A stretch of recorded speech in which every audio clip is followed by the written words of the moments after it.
ओम शांति। 31 जुलाई 2025 के ईश्वरीय महावाक्य।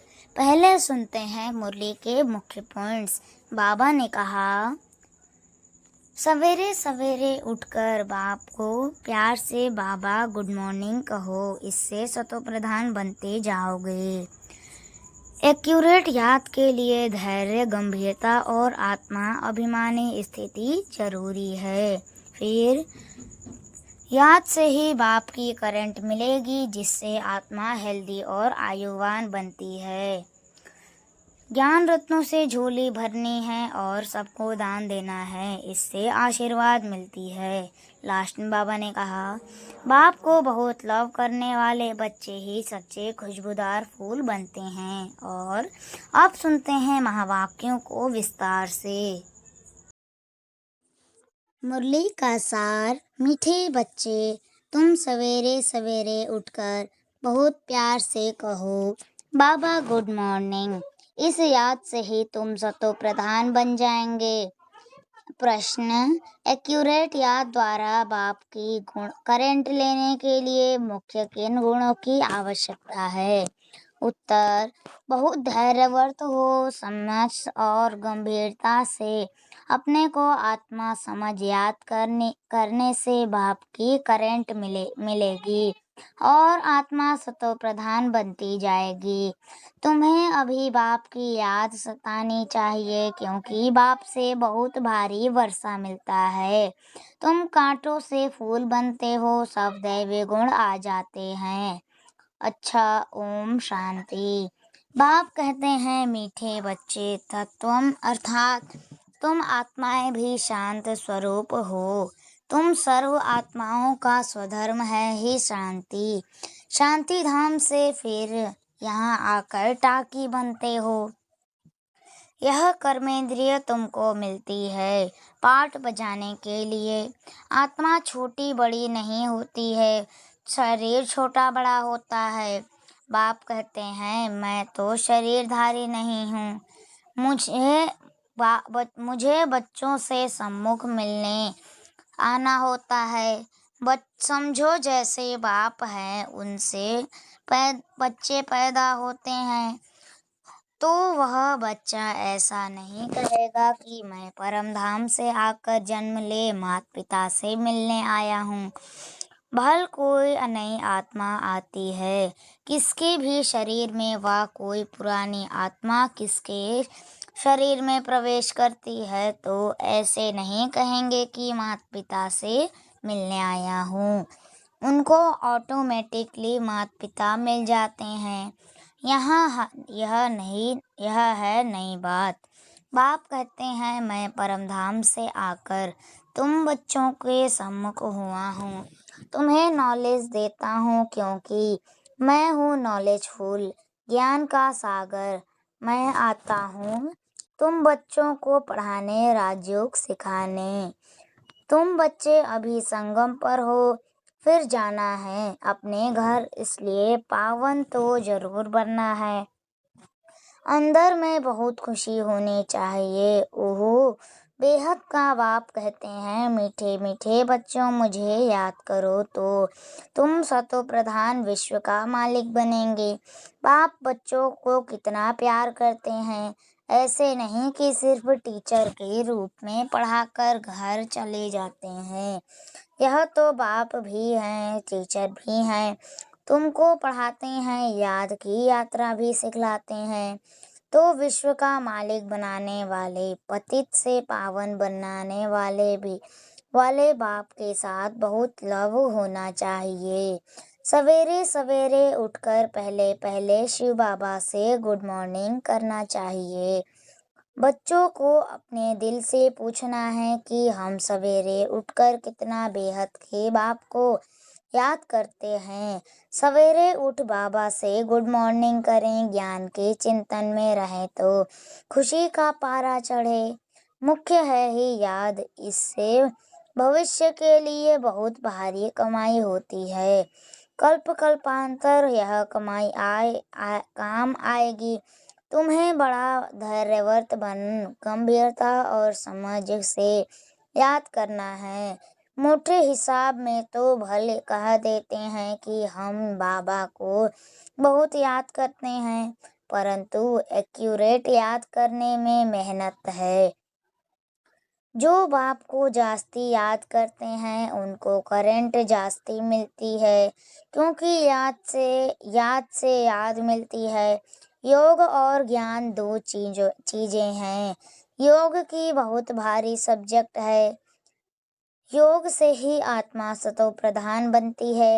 याद बिना सतो प्रधान होना असंभव है। अच्छी रीति प्यार से बाप को याद करेंगे तो ऑटोमेटिकली करंट मिलेगी, हेल्दी बन जाएंगे। करंट से आयु भी बढ़ती है। बच्चे याद करते हैं तो बाबा भी सर्च लाइट देते हैं। मीठे बच्चों को यह पक्का याद रखना है, शिव बाबा हमको पढ़ाते हैं। शिव बाबा पतित पावन भी है, सदगति दाता भी है। सदगति माना स्वर्ग की राजाएं देते हैं। बाबा कितना मीठा है, कितना प्यार से बच्चों को बैठ पढ़ाते हैं। बाप दादा द्वारा हमको पढ़ाते हैं।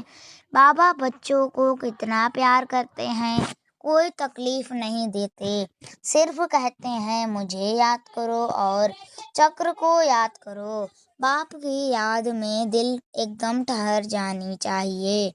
एक बाप की ही याद सतानी चाहिए, क्योंकि बाप से वर्षा कितना भारी मिलता है।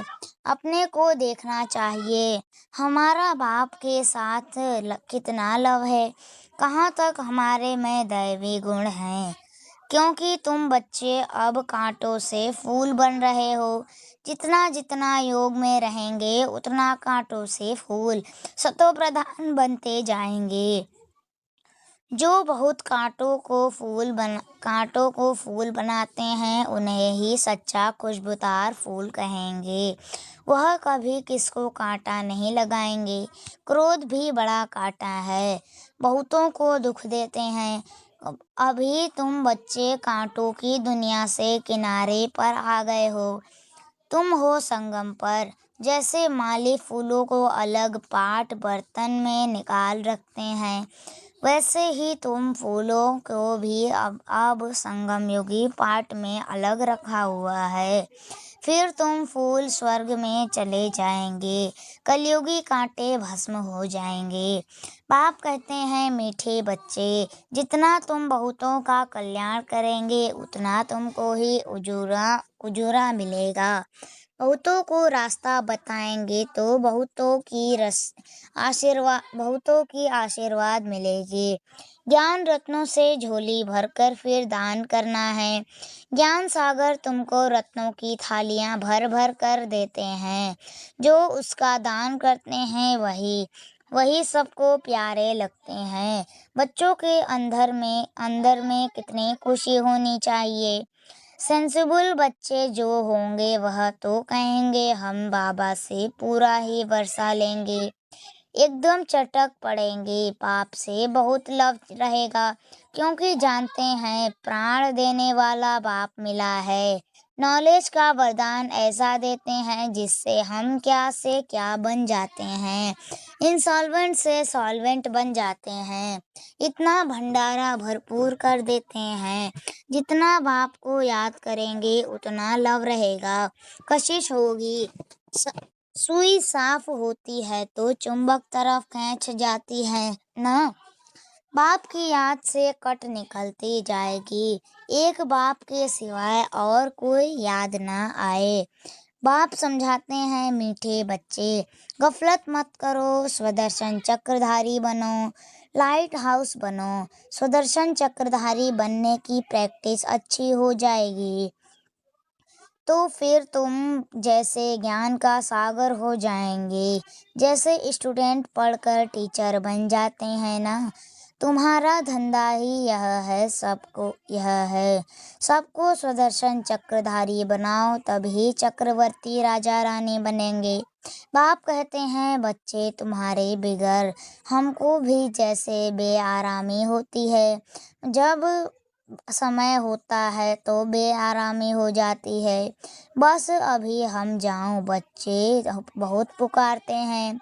बहुत दुखी हैं, तरस पड़ता है, इसलिए मैं आता हूँ बच्चों को सब दुखों से छुड़ाने। अभी तुम बच्चों को घर चलना है, फिर वहां से तुम आपे ही सुखधाम चले जाएंगे। वहां मैं तुम्हारा साथी नहीं बनूंगा। अपनी अवस्था अनुसार तुम्हारी आत्मा चली जाएगी। अच्छा, मीठे मीठे सिकिलधे बच्चों प्रति माता पिता बाप दादा का याद प्यार और गुड मॉर्निंग। रूहानी बाप की रूहानी बच्चों को नमस्ते। हम रूहानी बच्चों की रूहानी माता पिता बाप दादा याद प्यार और गुड मॉर्निंग। नमस्ते नमस्ते नमस्ते। शुक्रिया बाबा, शुक्रिया। धारणा के लिए मुख्य सार। पहली पॉइंट, बाप की करंट ऑटोमेटिक लेने के लिए बहुत प्यार से बाप को याद करना है। यह याद ही हेल्दी बनाएगी। करंट लेने से ही आयु बढ़ेगी। याद से ही बाप की सर्च लाइट मिलेगी। दूसरा, गफलर छोड़ स्वदर्शन चक्रधारी लाइट हाउस बनना है। इससे ही ज्ञान सागर बन चक्रवर्ती राजा रानी बन जाएंगे। वरदान, सबको खुशखबरी सुनाने वाले खुशी के खजाने से भरपूर भंडार भव। सबको खुशखबरी सुनाने वाले खुशी के खजाने से भरपूर भंडार भव। विस्तार, सदा अपने इस स्वरूप को सामने रखो कि हम खुशी के खजाने से भरपूर भंडार हैं। जो भी अनगिनत और अविनाशी खजाने मिले हैं, उन खजानों को स्मृति में लाओ। खजानों को स्मृति में लाने से खुशी होगी, और जहाँ खुशी होगी वहाँ सदा काल के लिए दुख दूर हो जाते हैं। खजानों की स्मृति से स्मृति से आत्मा समर्थ बन जाती है। व्यर्थ समाप्त हो जाता है। भरपूर आत्मा कभी हलचल में नहीं आती। वह स्वयं भी खुश रहती और दूसरों को भी खुशखबरी सुनाती है। स्लोगन, योग्य बनना है तो कर्म और योग का बैलेंस रखो। योग्य बनना है तो कर्म और योग का बैलेंस रखो। अव्यक्त इशारे, संकल्पों की शक्ति जमा कर श्रेष्ठ सेवा के निमित्त बनो। सेवा में मुख द्वारा संदेश देने में समय भी लगाते हो, संपत्ति भी लगाते हो, हलचल में भी आते हो, थकते भी हो, लेकिन श्रेष्ठ संकल्प की सेवा में यह सब बच जाएगा। तो इस संकल्प शक्ति को बढ़ाओ। दृढ़ता संपन्न संकल्प करो तो प्रत्यक्षता भी जल्दी होगी। ड्रामा के कुछ गुह्य रहस्य। संदेश पुत्रियों द्वारा।